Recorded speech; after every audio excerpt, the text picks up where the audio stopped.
Abraham Romero del Mundo, enhorabuena por la victoria. Carlo, congratulations for the title and the Champions League.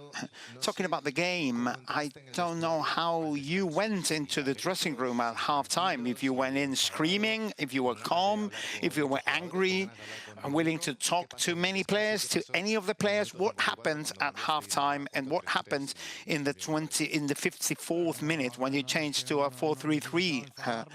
Well, I didn't need to get angry. I needed to clarify a few things because it was pretty clear how Dortmund wanted to play. They did a fantastic game in transition, and we lost our balance a bit, and we had to manage their transition better. We lost many balls in the opponent's half. And we thought about that changing the system would be better for us and giving concentrate a few more players in midfield. We started with Valverde on the right, but then Rodrigo played there. And what we brought Valverde back to join Camavinga and Kroos, and I think it was better for us in the second half. There is a sentence that says that the best in life are the simple things. You talk to us many times with a simple way of speaking that is doesn't happen very often.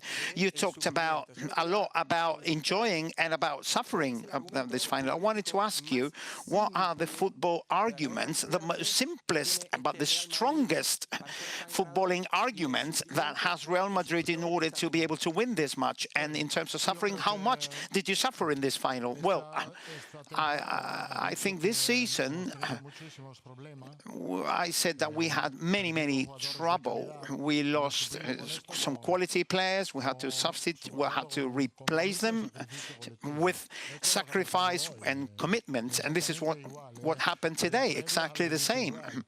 I said that yesterday. You have to win this Champions League with sacrifice and with quality. One of the two is not enough. You need both ingredients. And this squad makes me very satisfied because we never give up. We always fight until the end, and in the dressing room at the end of the first half, we were quite calm. You know, the players talked about themselves. We talked about the change in the system together. It wasn't my decision alone. I told that to the players. I said it would be best if we changed, and we did it together. Toni Kroos just left forever, left Real Madrid. What did he say to you after the game, and what are you going to miss? Well, I'm really grateful to him. He has finished at the very top. There is no way of finishing at a higher minutes, in a higher position than this. Like I said, he had the balls to finish it. He is a legend in this club, and all the Real Madrid fans are grateful to him for what he has done, not only because of his game, but his attitude, his professionalism. He's never missed a single day that he's played for Real Madrid.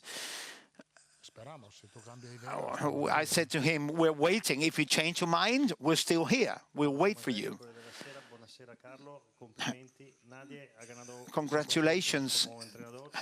Nobody has changed 5 champions as a coach, and nobody has changed with their son as an assistant coach.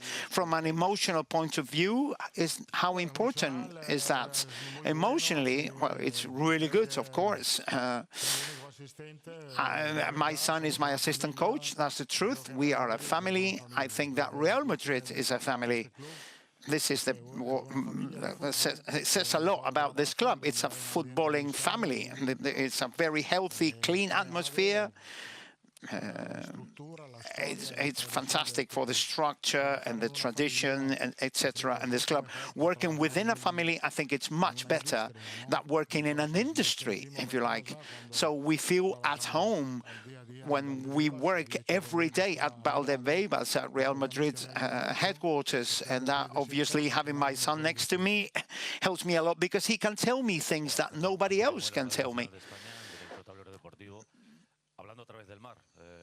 Talking about the sea again, like sailors, when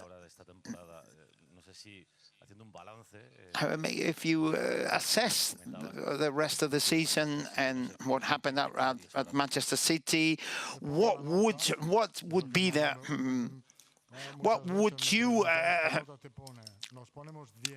how would you rate yourself? I would rate ourselves as a 10 out of 10. This season has been a 10 out of 10 because we could manage it really well until the end, and my team and my players have been spectacular.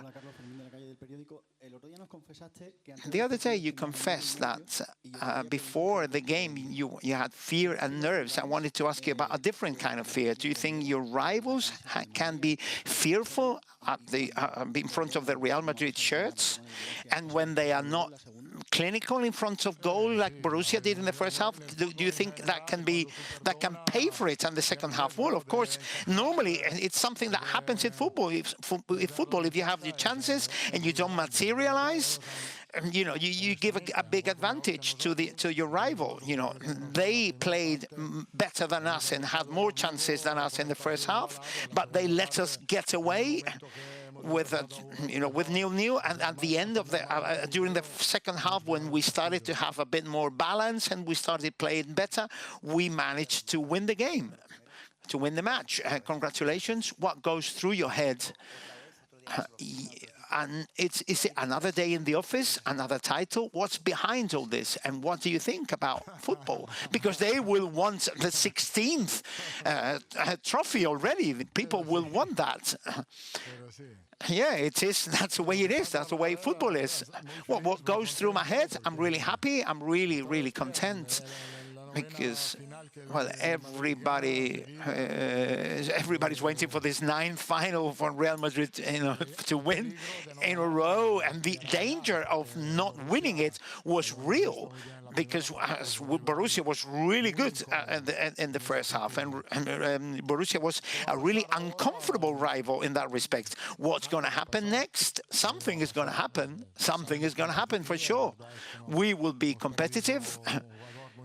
We have lost a really important player for us, but we have players who can replace him in a different way.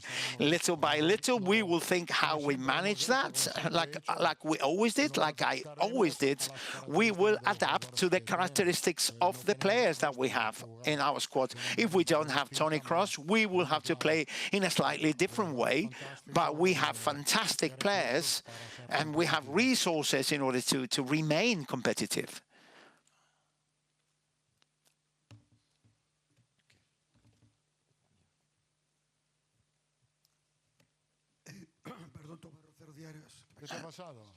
What happened to you, Thomas? I have a sore throat. Congratulations, first of all. That's the most important thing. You screamed more than I did. Yes, of course. What did your players think? What are your players going to need in order to reset ahead of 7 titles that you're going to play for, 7 trophies that you're going to play for next season? Well, there is no danger in that respect of being a full belly, if you like. In this club, there is a continuous demand. We're never satisfied. We will have another fantastic day tomorrow with our fans. Then we'll go to rest. My players will be at the Euros, at the Copa America, etc. And we'll come back with the same eagerness, with the same eagerness, excitement, anticipation as before. Congratulations. And what will be your next career target?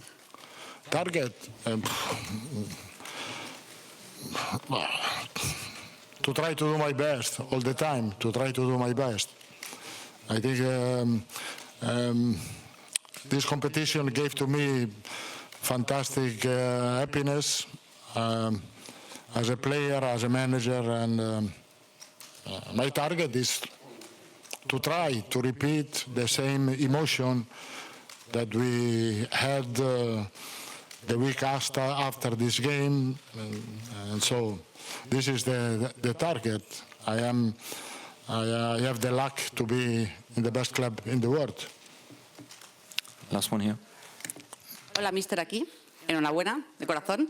En España, no sé si conoce otro refrán. Congratulations. In Spain, there is a set phrase that says second part was never good, but your second, talking about your second stint in the club has been fantastic. Did you expect when you got a phone call from Real Madrid to come back? Could you foresee the success you were living? Well, to be honest with you, it was complicated to think that I could do that in winning in 3 years to Champions League and 2 leagues, etc. With a team that was changing slightly, little by little, but what's changing.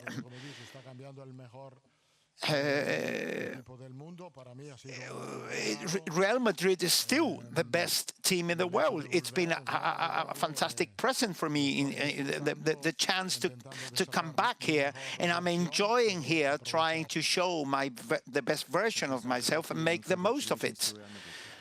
Muchas gracias, señor Ancelotti.